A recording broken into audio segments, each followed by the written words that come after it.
All right, welcome back, ladies and gentlemen. CageZilla 50 here, live from the Silver Eagle Group. GoSports.com is where you guys can watch us live tonight, and from here on out with CageZilla, the new partnership has been absolutely phenomenal if you're watching at home. All right, let's throw it up to Chris Fuller and get the introductions. Ladies and gentlemen, we are ready for our next title fight. This next bout will be for the vacant CageZilla Bantamweight title. Making his way to the cage and fighting out of the red corner, it's Jude, Hammad.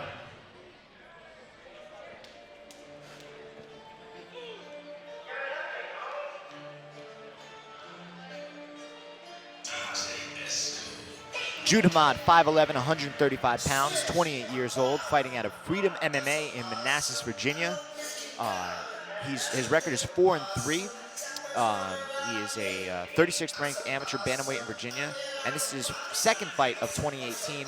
His first fight at CageZilla, he's got a significant height and reach advantage, 8 inches, and 3 of his 4 wins were by TKO. So he definitely knows how to use his advantages and really put it, land the end of his shots and put it to work. Yeah, Freedom MMA doesn't put out weak sauce. You know what I'm talking about? I mean, these guys come out and they always go to work. So Jude Hammad coming out from Freedom MMA with a record of 4-2. You're going to see some work from this guy, but he's 5'11", so he's going to be huge compared to his opponent who stands 5'3".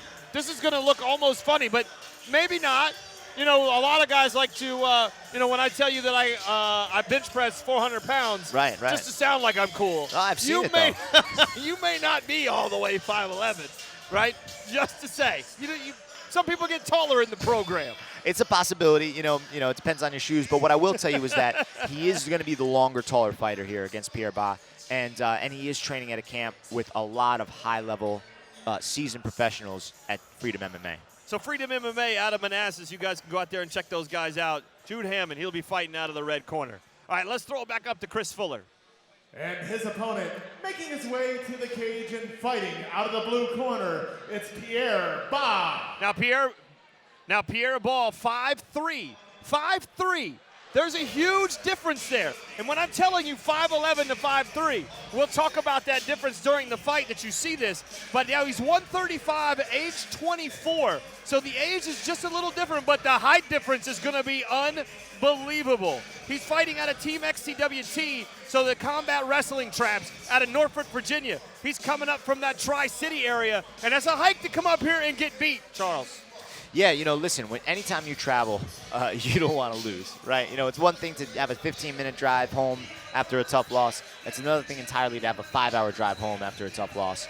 But, look, he's got 6 fights all at featherweight. This is his first fight at bantamweight, so he's actually used to fighting bigger guys than Jude Hammad. So I actually don't believe that the height advantage is going to be as significant for Pierre as it will be for Jude, meaning if Jude can implement it, it'll be very successful. But Pierre has so much experience in being the smaller fighter that he may be more resilient to that difference.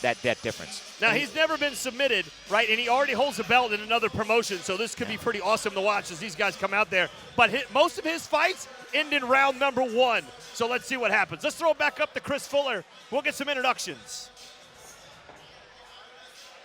Ladies and gentlemen, this next bout is scheduled for 3 5-minute rounds, and it is for the vacant CageZilla Bantamweight title. Starting out, fighting out of the red corner, standing 5'11", weighing in at 135 pounds, and fighting out of Freedom MMA with a record of 4 wins and 2 losses, it's Jude Hammad! Jude Hammad, 5'11", with a record of 4-3. And his opponent, fighting out of the blue corner, standing 5'3" and weighing in at 135 pounds, fighting out of Team XCWT with a record of 4 wins and 2 losses, it's Pierre Ball! Pierre Ball, 5'3". I didn't say that wrong, 5'3". Ladies and gentlemen, this bout is scheduled for 3 5-minute rounds. It is for the vacant CageZilla Bantamweight title, and your referee is Joey Miller. Joey Miller, the referee for this now. It's scheduled for 3 5-minute rounds. And like I was saying, Pierre has he's only been out of the first round 1 time.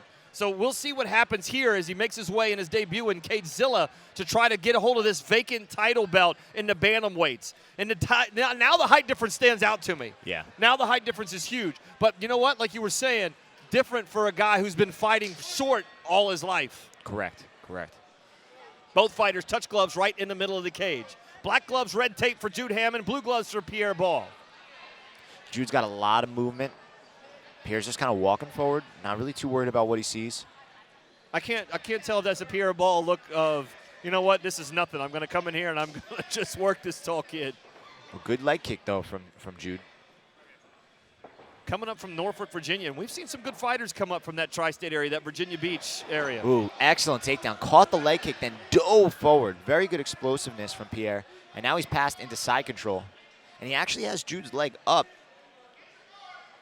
Jude's trying to regain guard right now by sliding his knee in, but Pierre's just going to keep swimming. And actually, I think he'll win that fight because he is a little bit shorter. He's going to be able to get there a little bit quicker. Right. Now he's got the arm trapped.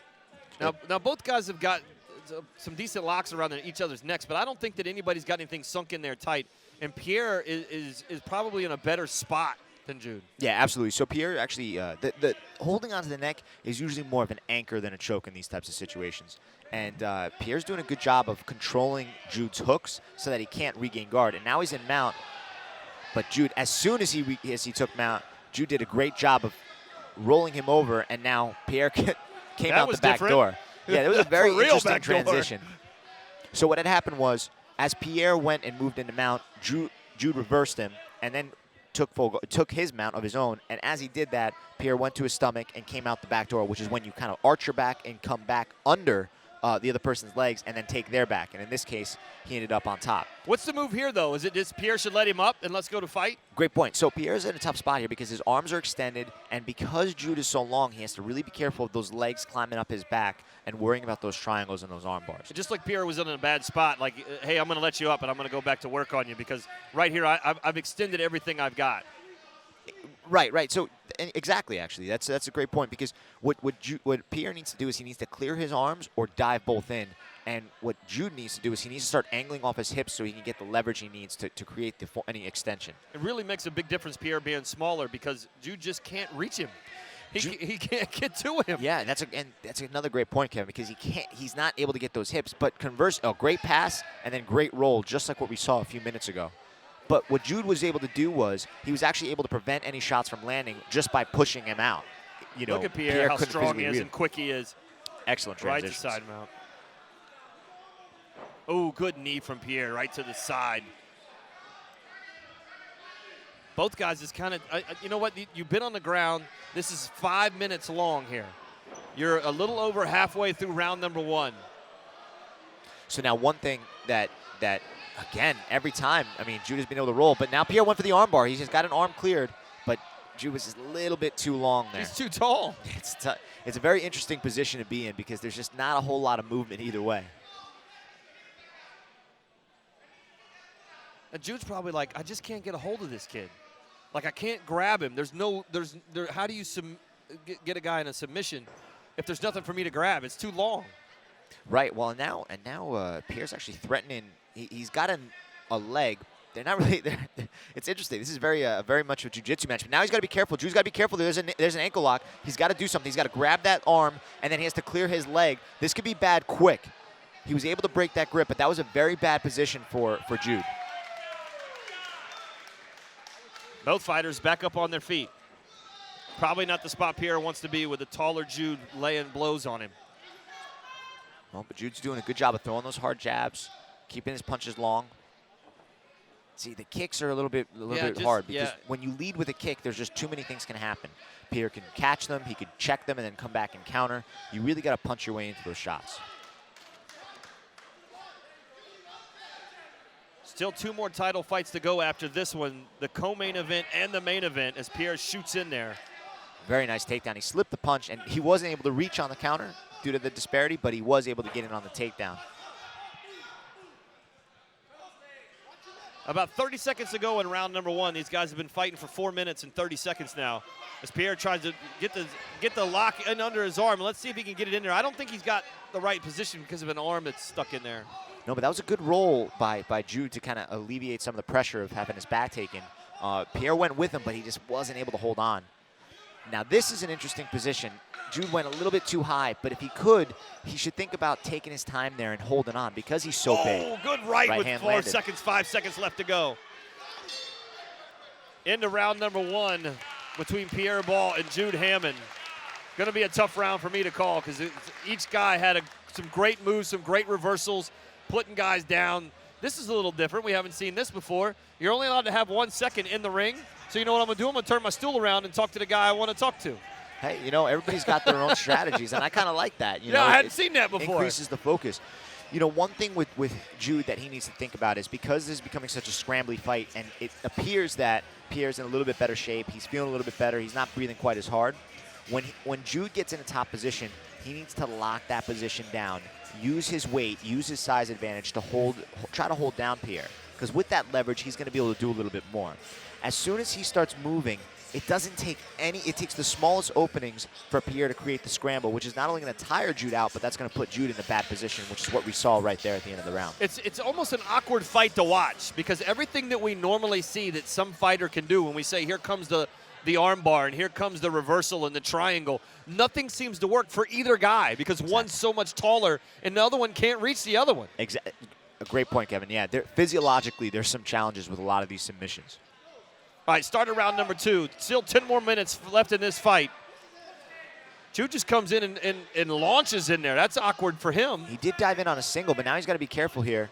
That's awkward for the taller Jude Hammad. Yeah, now Pierre's going to he could take his back. He's keeping the seatbelt grip. Jude was able to roll through, and now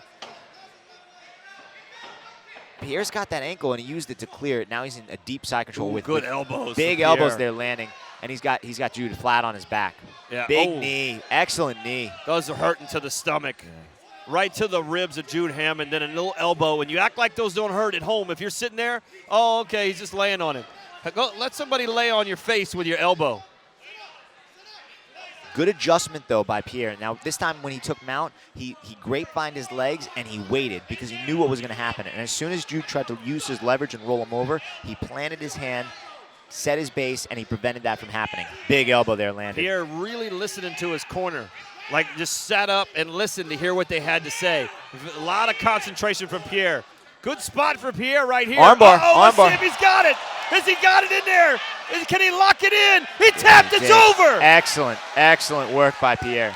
What a great move by Pierre Ball. Jude Hammad just caught, it's almost like he caught him being sleepy. Well, he said, you know what, I'm going to jump on you, and you're not looking for it, and it was quick.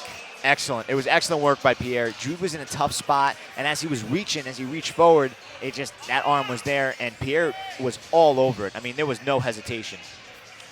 I mean, what a great move by Pierre as you see him, and it's so fast. As you watch over here, he's got him up on top, and he's high up on his chest, and then bang, right there. So what Jude was doing was Jude was trying to create space to avoid getting hit. You see it right here. Yeah, watch how quick. As he angles off, Pierre grabs it and just snaps that down. And Jude, he was ready to tap, but it wasn't quite there, but he just had nowhere to go. And Jude was just able to get the submission. And I was actually shocked that it even got sunk in that deep, so that was a little bit different. Very impressive by Pierre. Absolutely very impressive. And when you saw him go down in there, yeah, you see the youngsters over here. He's got his whole family in the cage with him. All right, let's throw it up to Chris Fuller, and we'll get the call for this.